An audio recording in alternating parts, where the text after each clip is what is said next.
जय गणेशाय नमः। भगवान विष्णु के प्रिय महीने यानी कि कार्तिक मास की शुरुआत हो रही है। इस माह में लोग पवित्र नदियों में स्नान करते हैं। कहा जाता है कि ऐसा करने से इंसान के सारे कष्ट दूर हो जाते हैं, उसके सारे पाप भी धुल जाते हैं और भगवान विष्णु और माँ लक्ष्मी की विशेष कृपा प्राप्त होती है तथा उसे मोक्ष की प्राप्ति होती है। यह महीना वर्ष भर में सबसे पवित्र और महान तथा फलकारी माह माना गया है। आज से हम प्रतिदिन कार्तिक मास महात्म्य की कथाओं का श्रवण करेंगे।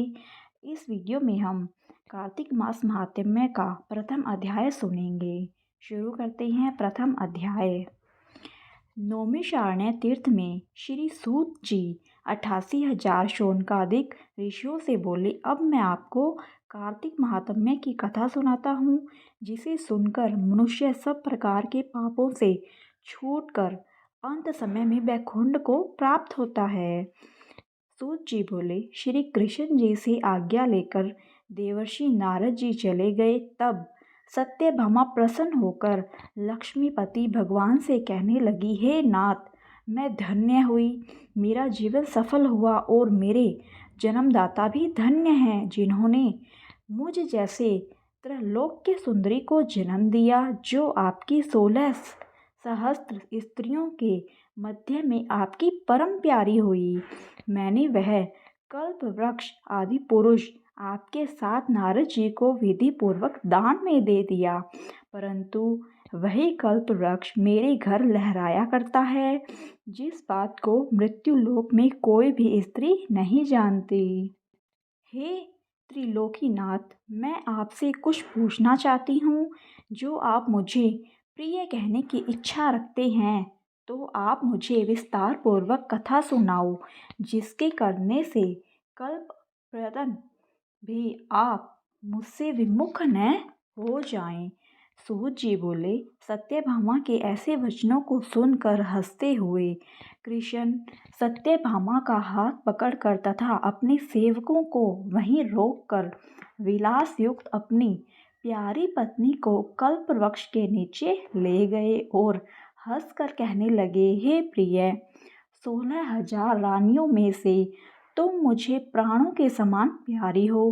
तुम्हारे लिए मैंने इंद्र से तथा देवताओं से विरोध किया था। हे कांते, जो बात तुमने पूछी है उस महा अद्भुत बात को सुनो।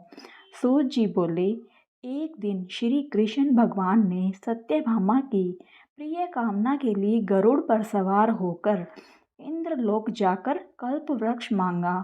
तब इंद्र के मना करने पर गरुड़ का इंद्र से घोर युद्ध हुआ और गोलोक में गरुड़ जी ने गौओं से युद्ध किया। गरुड़ की चोंच की चोट से उनके नाक, कान और पूंछ कट कर गिर पड़े।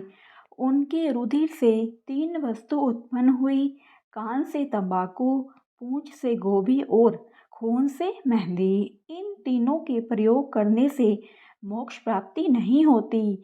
तब गौ ने भी क्रोध में बहकर गरुड़ को मारा, जिससे उनके 3 पंख टूटकर गिर पड़े।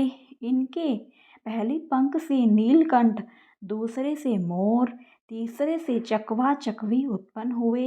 हे प्रिय, इनके दर्शन मात्र से भी शुभ फल की प्राप्ति होती है। हे प्रिय, जब मैं हर चीज दे सकता हूँ, तुम्हारा हर एक कार्य पूरा कर सकता हूँ और हर बात तुमसे कह सकता हूँ, तो क्या तुम्हारे प्रश्न का उत्तर भी न दूंगा? हे प्रिय, जो बात तुम मुझसे पूछोगी मैं उसका जवाब अवश्य ही दूंगा। यह सुनकर सत्यभामा बोली, हे प्रभु, मैंने पिछले जन्म में कौन कौन से दान, व्रत व तप किए हैं, मेरा कैसा स्वभाव था तथा मैं किसकी पुत्री थी और मुझे मृत्यु लोक में जन्म क्यों लेना पड़ा, और ऐसे कौन से शुभ कर्म किए जिससे आपकी अर्धांगिनी हुई। अपने साथ गरुड़ पर सवार होकर मुझे इंद्रादि देवताओं के स्थान में फिराते हो। तब श्री कृष्ण बोले, हे प्रिय, ध्यान लगाकर सुनो। जो तूने पूर्व जन्म में शुभ कर्म किए हैं, विस्तार पूर्वक कहता हूँ। पूर्व समय में सतयुग के अंत में मायापुरी में अत्रि गोत्र में एक देव शर्मा नाम का ब्राह्मण वेद वेदांत को जानने वाला रहता था। वह रोज अतिथियों की सेवा, हवन और सूर्य भगवान की पूजा किया करता था। उसका तेज सूर्य के समान तेजस्वी था। उसके वृद्धावस्था में गुणवती नाम की कन्या हुई। उसका विवाह वह उस पुत्रहीन ब्राह्मण ने चंद्र नाम के अपने शिष्य के साथ कर दिया। चंद्र को अपने पुत्र के समान मानता तथा चंद्र भी उसे अपने पिता के समान मानता था। एक दिन वे दोनों कुश और समिधा लेने के लिए वन में गए। हिमालय की तलहटी में भ्रमण करते हुए उन्होंने एक राक्षस को आता हुआ देखा। उस राक्षस के भय के मारे उनके सब अंग शिथिल हो गए और भागने की सामर्थ्य नहीं रही। तब उस काल में सदृश राक्षस ने उन दोनों को मार डाला।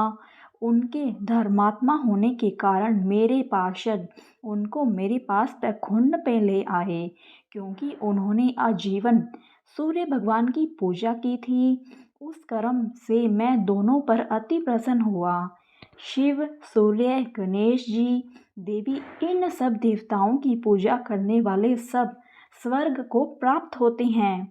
मैं एक होता हुआ भी काल और कर्मों के भेद से 5 प्रकार का होता हूँ। जैसे एक देवदत्त, पिता, भ्राता आदि नामों से बोला जाता है। जब वह दोनों विमान पर चढ़े हुए सूर्य के समान तेजस्वी रूपवान चंदन और माला धारण किए हुए मेरे भवन में आए तो दिव्य स्त्री और दिव्य चंदनादि का भोग भोगने लगे। धन्यवाद मित्रों, यह अध्याय यहीं पर समाप्त होता है। आगे की कथा हम दूसरे अध्याय में सुनेंगे। अगर वीडियो पसंद आया हो तो वीडियो को लाइक करना ना भूलें। धन्यवाद। ओम नमः शिवाय। जय श्री हरि विष्णु।